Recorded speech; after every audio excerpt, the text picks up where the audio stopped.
I am Declan, 22 years old, and I still remember my parents' faces as they handed my twin sister Eliza an envelope containing tickets to Europe. Mom hugged her, saying, "You deserve the world." Minutes later, I opened my envelope to find a $15 coffee shop gift card and received a lecture about learning gratitude. After years of this treatment, I just smiled. But that night I packed my laptop and left. Before I tell you how I turned this betrayal into my greatest victory, let me know where you're watching from and hit that subscribe button. I promise, when you hear how my parents called me crying a week later, you'll understand why success is the best revenge. Growing up as Declan Walker alongside my twin sister Eliza never felt like we were equals. We shared the same birthday, the same last name, and technically the same opportunities, but from an early age, there was an invisible line drawn between us that I couldn't understand until I was older. Our parents came from very different worlds, but somehow created a united front when it came to favoring my sister. Dad, Robert Walker, built his reputation as a cutthroat business executive who worked his way up from middle management to vice president at a Fortune 500 company. He valued connections, appearances, and social climbing above almost everything else. Mom, Catherine Walker, was a former beauty queen who had competed in pageants across 3 states before settling down to marry Dad. She maintained her pageant-perfect appearance and expected the same flawless presentation from her children. The first time I clearly noticed the difference in how they treated us was around our 10th birthday. Eliza had asked for ballet lessons, and not only did they sign her up, but they converted our basement into a practice studio with mirrors and a bar. When I asked for a computer programming book the same week, Dad laughed and said, "What are you going to do with that? Build yourself some friends?" Mom just smiled tightly and suggested I focus more on sports instead. I can still picture our 12th birthday party vividly. For Eliza, they organized a massive celebration at the country club with 40 of her closest friends. There was a professional DJ, catered food, and even a small fireworks display at the end of the night. All her friends brought expensive gifts, and our parents gave her a gold bracelet engraved with her initials. My party was the same event, but while Eliza was the star, I was barely acknowledged. My gift from our parents was a set of dress shirts for the upcoming school year and a lecture about dressing for success. While Eliza flourished in the spotlight, I retreated to my room and discovered my passion for coding. I started with simple HTML websites, then moved to JavaScript, Python, and eventually more complex programming languages. Each small success filled me with a quiet pride that sustained me through family dinners where Eliza's latest social triumph dominated the conversation. By high school, the pattern was firmly established. Eliza was the golden child, captain of the cheerleading squad, homecoming queen, and social butterfly, with a tight circle of equally popular friends. I was the quiet, tech-oriented twin who excelled academically but barely registered on my parents' radar of accomplishments. During our junior year of high school, Eliza got a brand new car for her newly acquired driver's license. It was a sleek white BMW that our parents surprised her with, complete with a massive red bow in our driveway and a professional photographer to capture her reaction. 3 months later, when I got my license, Dad handed me the keys to his 8-year-old Honda with over 100,000 miles on it and told me I should be grateful they were giving me a car at all. Despite the constant dismissal, I channeled my frustration into excellence. I maintained a 4.0 GPA, became president of the Computer Science Club, and started developing my first serious app during senior year. It was a simple program designed to help students organize their study schedules, but it gained surprising popularity at our school. A local tech blog even featured it, though my parents never bothered to read the article. The real shock came during college application season. Everyone assumed Eliza would attend an elite university based on her social prominence and our family connections. When she got accepted to Westridge University, one of the top schools in the country, our parents threw a massive party and invited what felt like half the town. 2 weeks later, when my acceptance letter from the same university arrived, along with a partial academic scholarship, Dad frowned and said, "Are you sure you wouldn't be happier at the state college?" Mom added, "Westridge is so competitive, honey. We just don't want you to feel overwhelmed." Their reaction made it clear they never expected me to aim so high, let alone get accepted. That night, I made a silent promise to myself as I stared at my acceptance letter. I would go to Westridge alongside Eliza, but I would forge my own path. If my parents couldn't see my worth, I would build something so undeniable they would have no choice but to recognize it. Freshman year at Westridge University started with Eliza and me sharing a cramped dorm room that barely contained her extensive wardrobe, let alone my computer equipment. Within 3 weeks, she had pledged the most prestigious sorority on campus, Kappa Delta Sigma, and moved into their luxurious house with marble countertops and a heated pool. I remained in the dorm, secretly relieved to have the space to myself. While Eliza became a campus social fixture, I dove headfirst into the computer science program. The university's resources were incredible, with state-of-the-art labs and professors who had founded successful tech companies. For the first time, I felt like I had found my place, surrounded by people who spoke my language and valued the skills I had quietly been developing for years. The divide between us grew wider with each passing semester. Eliza's Instagram account documented her transformation into a campus celebrity, with weekend trips to beach houses owned by sorority sisters' parents and formal events where she draped herself on the arm of whatever fraternity president or student body officer she was dating that month. Meanwhile, I was building relationships with professors and fellow tech enthusiasts who recognized potential in my ideas. Thanksgiving of sophomore year crystallized our family's dynamic perfectly. Around our parents' elaborately decorated dining table, Eliza regaled everyone with stories about being invited to the governor's son's birthday party and how her sorority had raised $10,000 for charity through their annual fashion show. My parents listened with rapt attention, asking follow-up questions and beaming with pride. When conversation finally turned to me, I mentioned making the dean's list and being invited to join an exclusive research project with Professor William Harrington, one of the most respected names in artificial intelligence development. Dad cut me off mid-sentence to ask if the cranberry sauce was homemade, and the conversation shifted to Mom's recipes. Later that night, as I helped Mom with dishes while Eliza and Dad watched football in the living room, she patted my shoulder and said, "It's good that you're doing well in your classes, Declan. Not everyone can be social like your sister, but at least you have your computer things."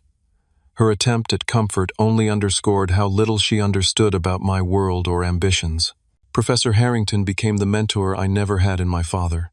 In his 60s with wild gray hair and perpetually ink-stained fingers, he recognized something in me during an advanced programming class and invited me to stay after one day. "You have a different way of approaching problems," he told me, peering over his round spectacles. "Most students try to force existing frameworks to fit new challenges. You build from the ground up." Under his guidance, I began developing a software platform that could revolutionize how companies handled customer data integration. While most existing systems required months of expensive customization, my approach would allow businesses to implement solutions in days rather than months. Professor Harrington helped me refine the concept and introduced me to industry contacts who provided valuable feedback. Meanwhile, the financial disparity between Eliza and me became increasingly obvious. Our parents fully funded her education, sorority dues, apartment, car, and regular shopping sprees. For me, they covered basic tuition but expected me to handle everything else. Building character, Dad called it whenever I mentioned needing textbooks or new equipment. I took a job at the campus IT help desk, working evening shifts that left me exhausted but provided enough income to cover essentials. Sometimes I would catch glimpses of Eliza and her friends returning from dinner at expensive restaurants while I trudged home from my late shift, but I never mentioned these moments when we spoke. Our conversations had become increasingly superficial anyway, limited to holiday gatherings and the occasional text exchange. During junior year, I found my tribe. Jordan Fisher was a brilliant systems architect who lived on energy drinks and philosophical debates about open-source software. Alex Rivera was a former hacker with an uncanny ability to spot security vulnerabilities before they became problems. We met in an advanced programming seminar and quickly formed a bond based on shared ambition and complementary skills. Late one night, Fueled by caffeine and ambition, I shared my software concept with them. Instead of the polite nods I usually received when explaining my work to others, they immediately grasped the potential. "This could change everything about enterprise integration," Jordan said, scribbling notes furiously. "If you can make this scalable, every major corporation will want it." That was the night my vague concept transformed into a genuine business opportunity. Together, we refined the architecture, addressed potential scaling issues, and mapped out development milestones. For the first time, I began to see beyond graduation to a future where my work, not my sister's social connections, would define my worth. As senior year approached, my emotional connection to my family had withered to a fragile thread. Phone calls home became briefer and less frequent. I made excuses to stay at school during shorter breaks, claiming project deadlines or work commitments. The truth was simpler. I had found acceptance among people who valued me for my mind and potential, not my sister's reflected glow. Senior year arrived with a momentum that surprised even me. What had begun as a conceptual project in Professor Harrington's lab was evolving into a viable product that attracted attention from several industry insiders. Jordan, Alex, and I had spent the summer coding until our fingers cramped, fueled by ramen noodles and the exhilaration of building something genuinely innovative. By October, word had spread through Westridge's well-connected technology department about our project. A mid-sized software company sent representatives to see a demonstration, and though they tried to maintain poker faces, I caught their excited whispers as they left. 2 weeks later, they called with an offer to purchase our platform outright for $75,000. We declined.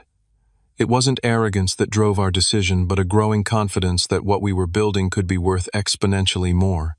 Professor Harrington connected us with Thomas Warren, an angel investor known for backing early-stage tech companies with disruptive potential. Our first meeting with Warren took place at an upscale coffee shop near campus. I arrived 30 minutes early, rehearsing my presentation points while nervously adjusting my only decent button-down shirt. Warren turned out to be younger than I expected, maybe 40, with shrewd eyes that evaluated everything and an intensity that was both intimidating and inspiring. "Show me why I should care about your software when there are 50 other integration platforms already on the market," he challenged before I had even finished setting up my laptop. 3 hours later, we were still talking. Warren canceled his next 2 appointments as we dove deep into technical specifications, market differentiation, and scaling strategies. By the end of our marathon session, he was sketching potential growth models on napkins and asking pointed questions about our long-term vision. "You need to think bigger," he told me as we finally prepared to leave. "This isn't just a better mousetrap. This could redefine how enterprises approach data integration entirely." He handed me his card with his personal cell number scrawled on the back. "Refine the prototype. We'll talk again after the holidays." Meanwhile, Eliza was facing the unfamiliar sensation of uncertainty. For the first time in her life, her social prominence didn't translate into clear next steps. Many of her sorority sisters had secured prestigious jobs through family connections or were engaged to promising young men from wealthy families. Eliza had plenty of options but no clear direction. I occasionally overheard her phone conversations with our parents, full of anxiety about her future and their reassurances that everything will work out perfectly for someone like you. Those same conversations never included questions about my plans or prospects. Christmas break that year brought the pattern into sharp relief again. We gathered at our childhood home, now decorated with even more extravagance as Dad's corporate success had continued to grow. On Christmas morning, Eliza unwrapped a sleek new car to replace her college BMW, which apparently had become embarrassingly outdated after just 4 years. My gift was a set of winter clothes, practical items Mom had selected because you never dress warmly enough, and we worry about you getting sick before graduation. The disparity wasn't surprising anymore, but something had changed within me. Rather than the familiar sting of disappointment, I felt a strange detachment, as though I was observing a family dynamic that no longer had the power to wound me. That night, while everyone else slept, I sat in our darkened living room with my laptop, putting the finishing touches on the prototype that Thomas Warren would evaluate in January. The Christmas tree lights cast multicolored shadows across my keyboard as I worked, and I realized I felt more connection to the code on my screen than to the family photos arranged on the mantel above the fireplace. Back at school for our final semester, everything accelerated.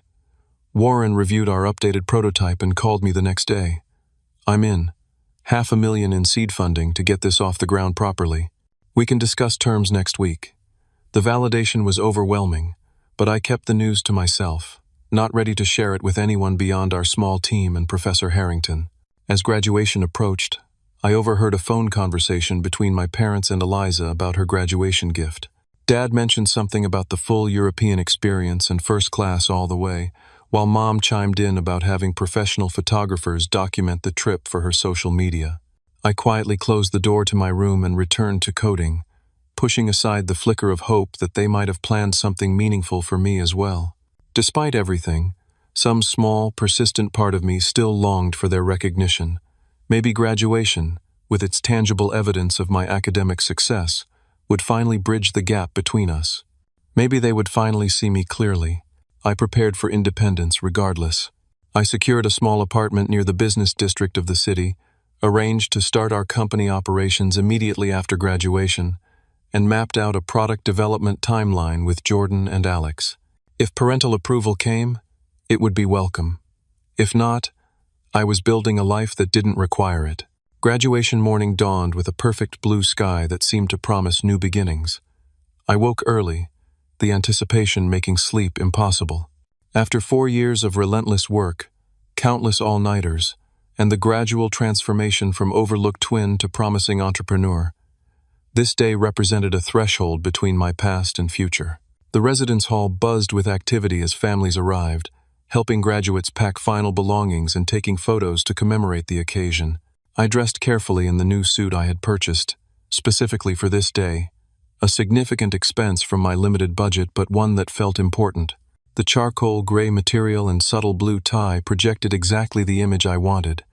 Confident, professional, ready for the business world I was about to enter.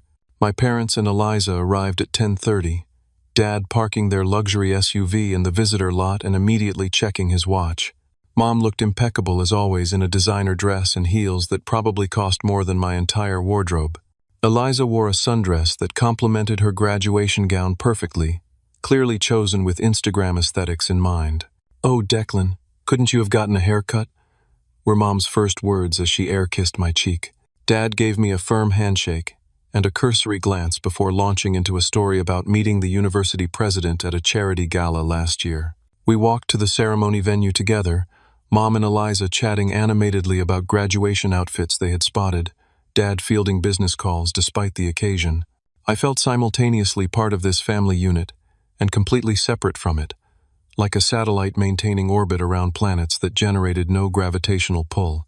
The ceremony itself passed in a blur of speeches about future potential and changing the world.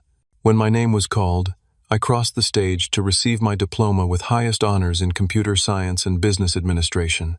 From the audience, I could see Jordan and Alex cheering wildly, Professor Harrington applauding with genuine pride. My parents offered polite smiles and perfunctory claps, already glancing at the program to calculate how much longer the ceremony would last. Afterward, Dad insisted on taking us to Lancaster's, the most expensive restaurant in town, where he had secured reservations weeks in advance. "Nothing but the best for our graduates," he announced loudly enough for nearby families to hear. The maitre d' recognized him immediately and escorted us to a prime table overlooking the river. Throughout the meal, conversation revolved around Eliza's accomplishments, her popularity at school, and the many doors that would undoubtedly open for her.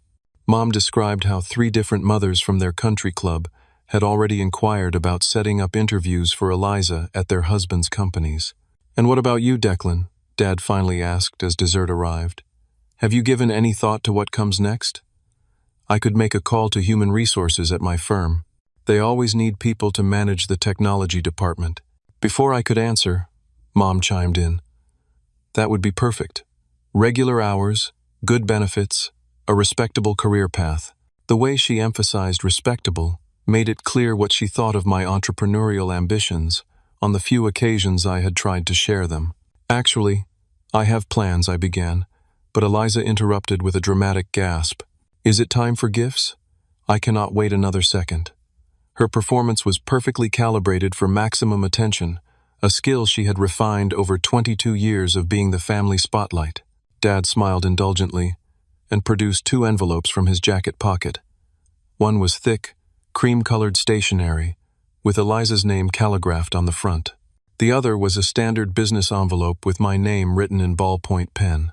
"Ladies first," he said, handing Eliza her envelope with a flourish. She opened it with practiced excitement, gasping again as she removed several glossy brochures and documents. First-class tickets to Europe? A 3-month grand tour with luxury accommodations in every city?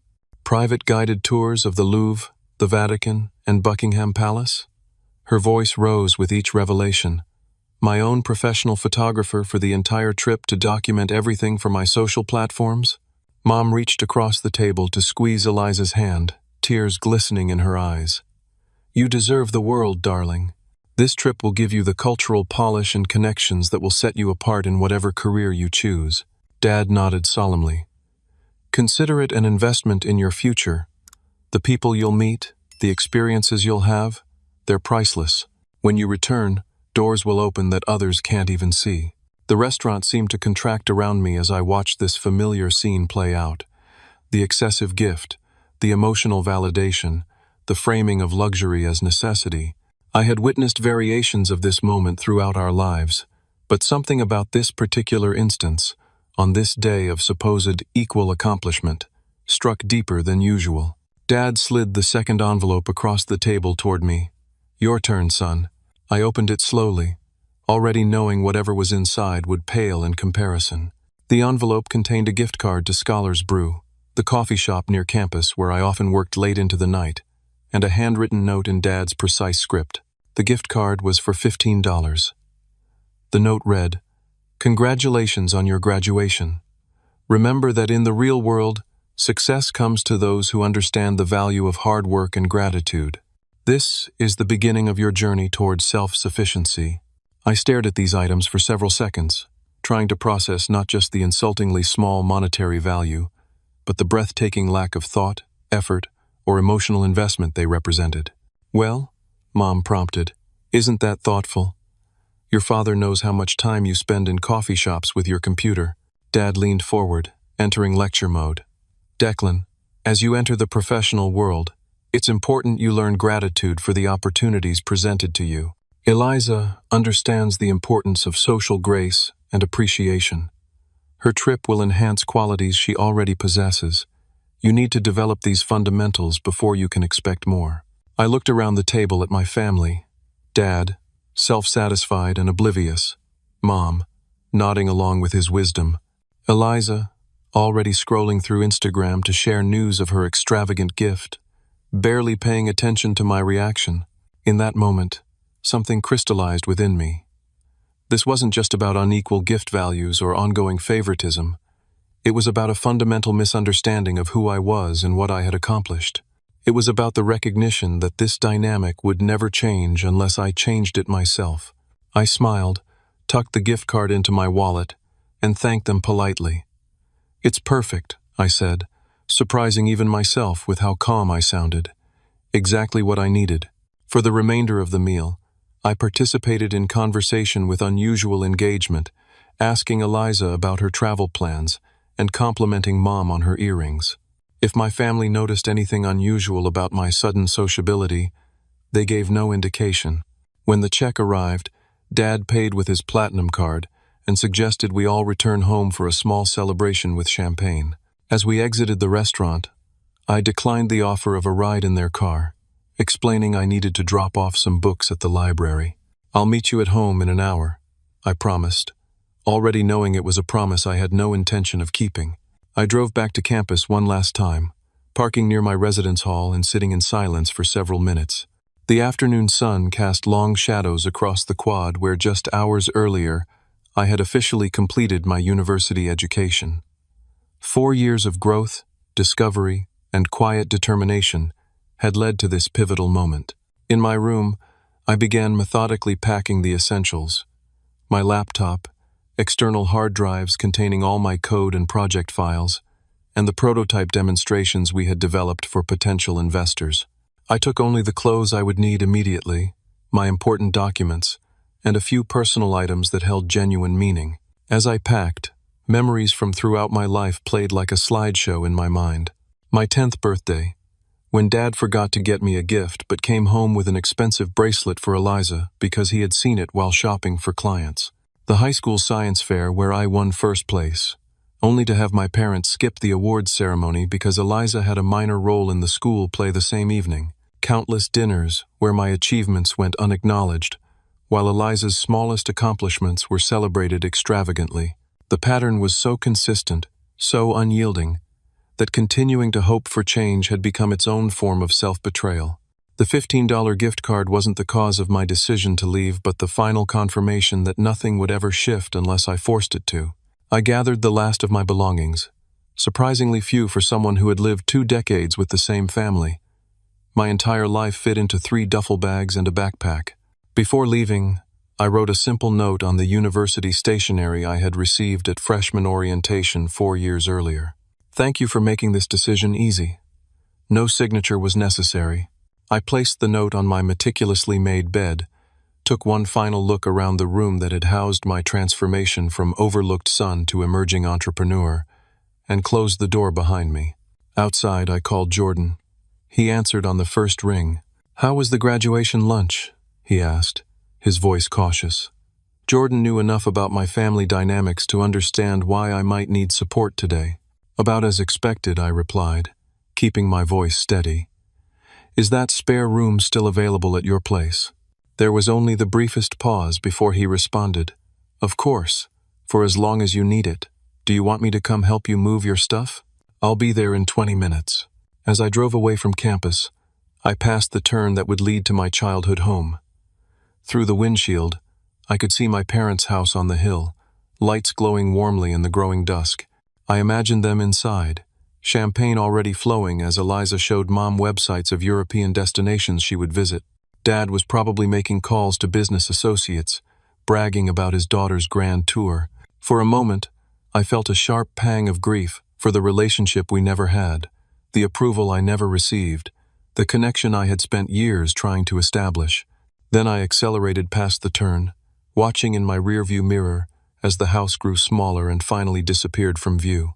Jordan's apartment was in a converted warehouse downtown, a spacious industrial loft he shared with 2 other tech graduates. He met me at the entrance, took one of my bags without comment, and led me up 3 flights of stairs to a modest but clean room with exposed brick walls and large windows overlooking the city. "Home sweet home," he said, setting down my bag. "At least until we get proper offices and you find your own place." Later that night, after declining his roommate's offers of welcome beers and sympathy, I sat cross-legged on the borrowed mattress with my laptop open before me. The screen glowed with the code that represented my future, lines of possibility stretching toward a horizon I was only beginning to envision. I opened my email and composed a message to Thomas Warren, ready to accelerate our timeline. "Can meet tomorrow to discuss next steps and formalize funding arrangement. The future starts now." His reply came within minutes. "Breakfast, 8 a.m. Kingsley Hotel. Bring your A-game and that brilliant mind of yours." I closed my laptop and lay back on the unfamiliar bed, feeling an unexpected sense of lightness. The weight of unmet expectations and constant comparison had lifted, replaced by the clean, clear freedom of charting my own course. For the first time in my life, every decision, every success, and every failure would be entirely my own.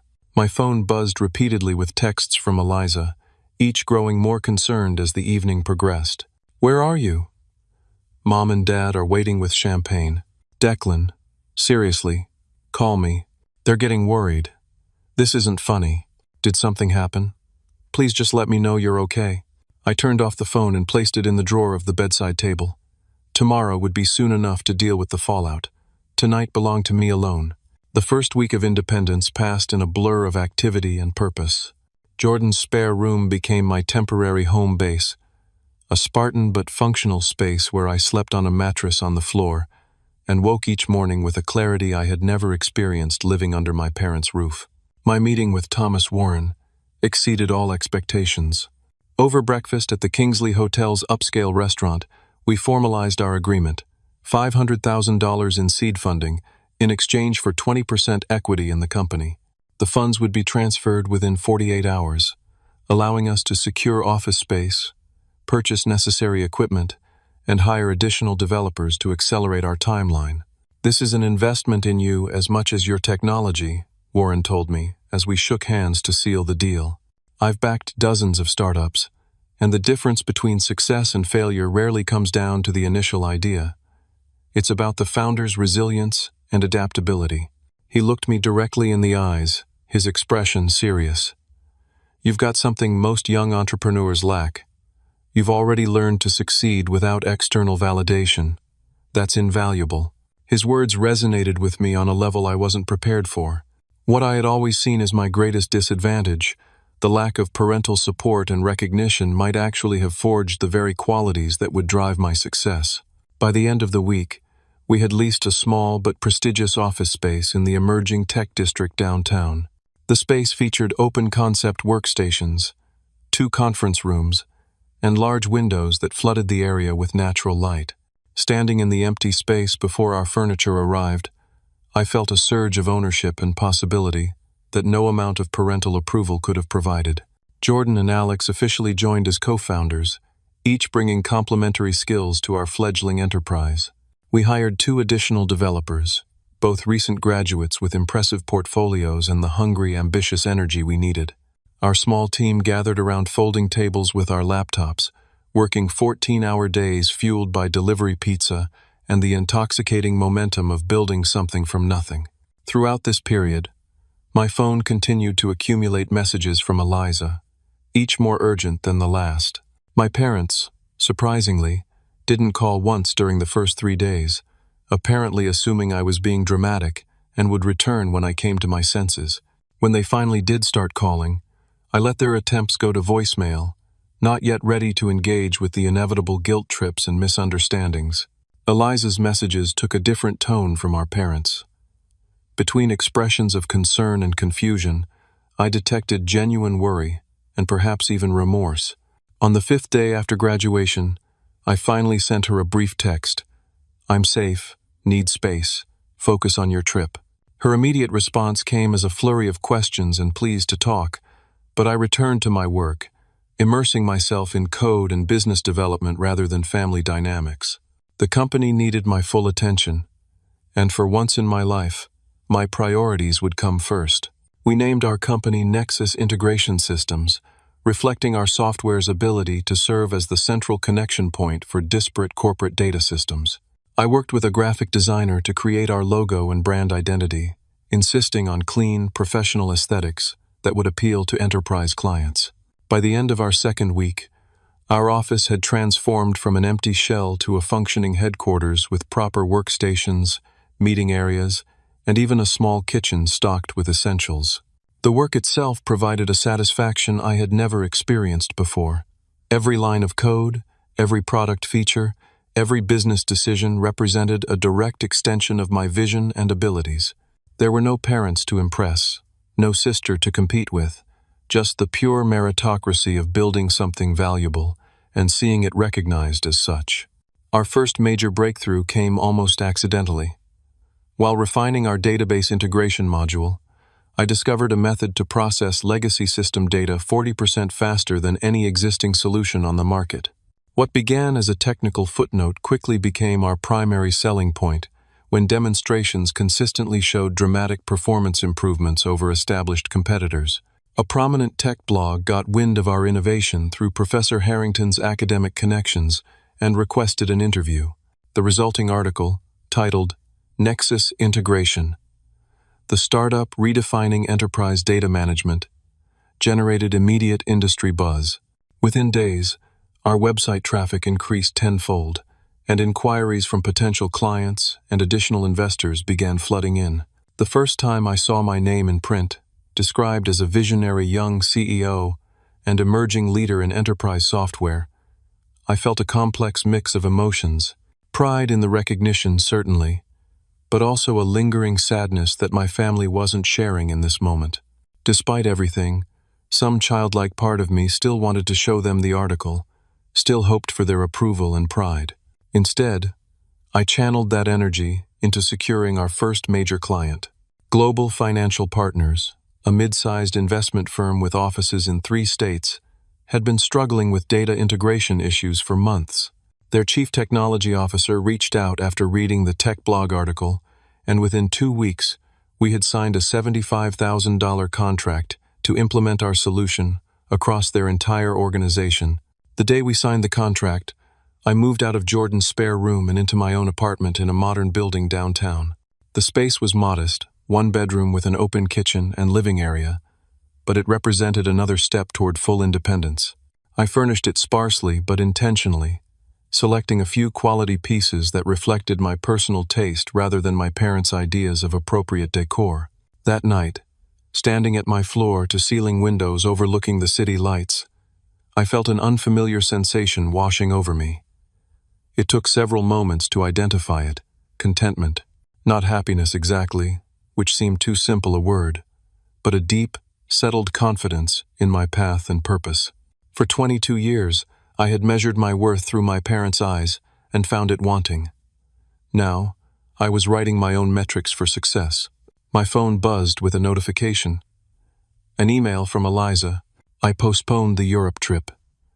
This doesn't feel right without resolving things with you first.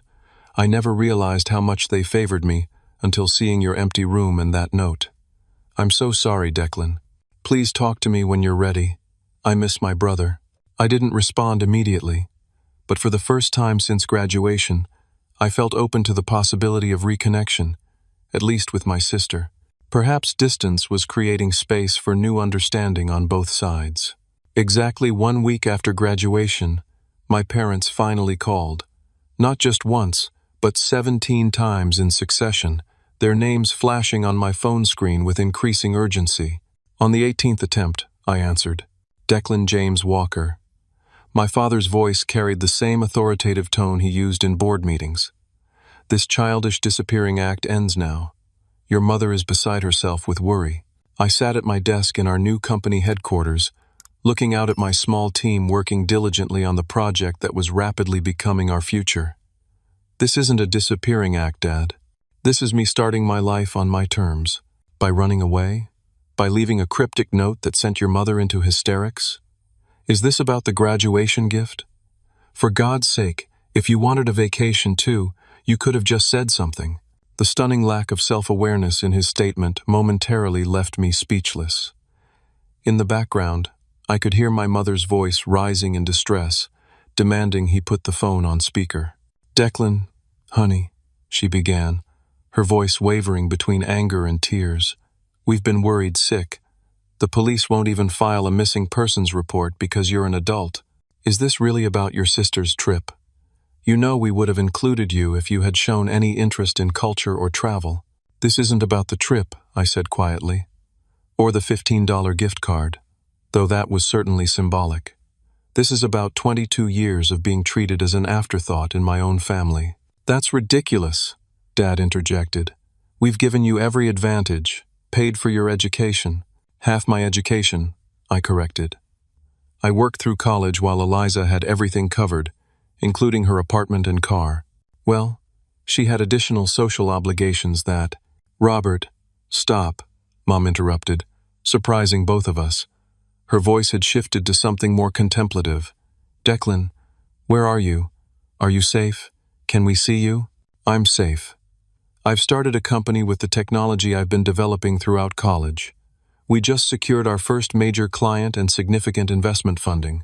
The silence that followed was telling. They had no frame of reference for this information, no context for understanding the son who had been building a future completely outside their awareness. A company? Dad finally managed. What are you talking about? Nexus Integration Systems. We're developing enterprise software solutions for data integration across legacy platforms. Thomas Warren provided seed funding of $500,000 in exchange for 20% equity. I heard my father's sharp intake of breath. Thomas Warren's name carried significant weight in business circles, and the investment amount I had casually mentioned represented more validation than any parental approval could have provided. "Why didn't you tell us about any of this?" Mom asked, her voice smaller now. I tried, multiple times, but there was always something more important happening with Eliza. Another silence, longer this time. "We'd like to see you," Dad finally said, his typical commanding tone replaced by something almost conciliatory. "Perhaps dinner this weekend?" "I'm afraid I'm too busy establishing our operations right now," I replied, surprised at how easily I could decline their invitation without the usual accompanying guilt. "Maybe in a few weeks, once things settle down." After ending the call, I sat motionless for several minutes, processing the subtle shift that had occurred. For the first time in our relationship, I had set the terms of our interaction. The power dynamic had irrevocably changed. News of my company's formation and funding spread quickly through my parents' social circle. Thomas Warren apparently mentioned it at a charity gala, speaking highly of the brilliant young innovator he had backed. Suddenly, my parents found themselves fielding questions about their son's entrepreneurial venture from the same friends who had previously only asked about Eliza's accomplishments. 2 weeks after our phone conversation, Eliza appeared at our office unannounced. I was in a meeting with our development team when the receptionist informed me my sister was waiting in the lobby. I found her standing awkwardly by the sleek welcome desk, looking simultaneously out of place and eerily familiar. "I canceled my trip," she said immediately. "I couldn't go knowing what happened." I led her to a small conference room where we could talk privately. Up close, I could see the toll recent events had taken on her. The perpetual confidence that had always defined her seemed diminished, replaced by an uncertainty I had never associated with my twin. "Why did you never say anything?" she asked once we were seated. "About how they treated you compared to me. Would it have made a difference?" She looked down at her perfectly manicured hands. "I don't know. Maybe not to them, but to me it might have. I always knew they favored me, but I never realized how extreme it was until I saw that gift card and your empty room." She met my eyes directly. "I benefited from their favoritism my entire life, without questioning it. That makes me complicit." Her self-awareness surprised me. The Eliza I knew had always accepted preferential treatment as her natural due. "We were both just playing the roles they assigned us," I said finally. "You as the golden child, me as the afterthought. But look at what you've built while I was busy being their showpiece." She gestured around at the modern office space. "You have actual accomplishments, Declan." "I have Instagram followers and a cancelled European vacation." Over the next hour, we talked more honestly than we had in years, perhaps ever. She described the pressure of being the favorite, the impossible standards our parents set for her social success, and her growing anxiety about finding purpose beyond being Robert and Catherine Walker's perfect daughter. "I don't know who I am without their approval," she admitted. "You figured that out somehow. You built an identity separate from their expectations. Out of necessity," I reminded her. "When approval isn't available, you stop seeking it." When she left, we had reached a fragile understanding. Not forgiveness exactly, but acknowledgement of our shared experiences from different sides of the same dysfunctional dynamic. She promised to give me space, but hoped we could rebuild our relationship as equals rather than competitors in our parents' unbalanced affections. The following weeks brought remarkable developments for Nexus Integration Systems. Our software platform officially launched to positive industry reviews.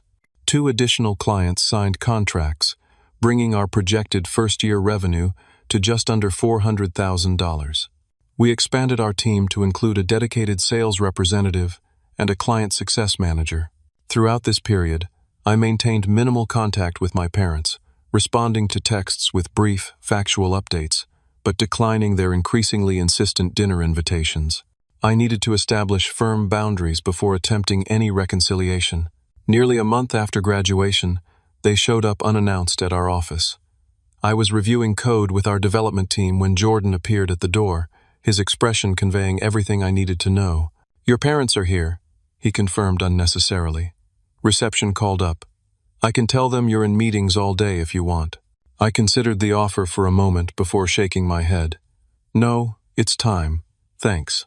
I found them waiting in our main conference room, looking uncomfortable and out of place among the sleek, modern furnishings. Dad wore a business suit that suddenly seemed overly formal in our casual tech environment. Mom had clearly spent considerable time on her appearance, her makeup and hair perfect as always. "This is quite impressive," Dad began awkwardly, gesturing around at the office space. "Very professional." "Thank you," I replied, remaining standing rather than taking a seat. "What brings you here today?" Mom stepped forward, her rehearsed speech evident in her overly controlled tone. "Declan, we've come to apologize. The way we handled your graduation, the disparity in gifts, it was thoughtless and hurtful. We'd like to make it right." Dad nodded, reaching into his jacket to retrieve his checkbook. "We've discussed it, and we'd like to offer you the equivalent value of Eliza's trip, nearly $30,000, which you can use however you see fit." I looked at the checkbook in his hand, the absurdity of the gesture almost laughable. They still didn't understand. "I don't want your money." "Then what do you want?" Dad's frustration broke through his carefully controlled facade. "A trip? A car? What will it take to fix this?" "It's not about material things," I explained, keeping my voice calm despite the emotion building inside me. "It's about 22 years of being treated as less valuable, less worthy of attention and investment than Eliza. It's about never hearing, 'You deserve the world' directed at me. Not once." "That's not fair," Dad began, but Mom placed a restraining hand on his arm. "Let him speak, Robert. We came to listen, remember?" I took a deep breath, organizing thoughts I had carried for decades but never articulated. "From the time we were children, you established a pattern. Eliza was the star, the one whose accomplishments mattered. I was the extra, the one whose achievements barely registered. Do you know what it's like to make the dean's list and have the conversation immediately shift to Eliza's sorority fundraiser?" Mom's eyes filled with tears. "We never meant to make you feel less important, but you did. Consistently, persistently, year after year. The $15 gift card versus a luxury European tour was just the culmination of a lifetime pattern." Dad's expression hardened, his default response to emotional confrontation. "So, you decided to punish us by disappearing and starting this computer business without even telling us?" "This computer business will generate nearly $500,000 in revenue this year," I countered. "I tried to tell you about it many times. You weren't interested. And I didn't leave to punish you. I left to save myself." Something in my phrasing seemed to finally break through Dad's defensive armor. He sat heavily in one of our conference room chairs, suddenly looking older than his 57 years. "I never saw it," he said quietly. "I genuinely never saw what we were doing." Mom moved beside him, her hand on his shoulder, but her eyes remained on me. "Can we start again, Declan? Can we try to be the parents you deserved all along?" I considered their question carefully. The hurt they had inflicted wasn't something that could be erased with a single conversation or apology. Yet their presence here, their willingness to listen rather than dictate terms, represented a shift I hadn't thought possible. "I don't know," I answered honestly. "But we can try moving forward differently. It will take time, and real change, not just words or gestures." They left without the neat resolution they had clearly hoped for, but with the beginning of understanding. I had set boundaries and spoken my truth, perhaps for the first time in our relationship. Whether they could adapt to a new dynamic remained to be seen, but I no longer needed their adaptation for my own well-being. 6 months after graduation, we gathered for a family dinner at a restaurant of my choosing, a casual bistro with excellent food and none of the pretension my parents typically favored. Eliza had returned from a scaled-back European trip, having ultimately decided to go for 1 month instead of 3. The experience had shifted something in her as well. She spoke of architecture and history with genuine interest rather than social media opportunities. Throughout the meal, I noticed my parents making conscious efforts to engage with my work, asking thoughtful questions about our company's progress and technical challenges. Dad, particularly, seemed to have developed a newfound respect for the business acumen I had demonstrated, occasionally asking for my opinion on market trends or investment opportunities. The change wasn't perfect or complete.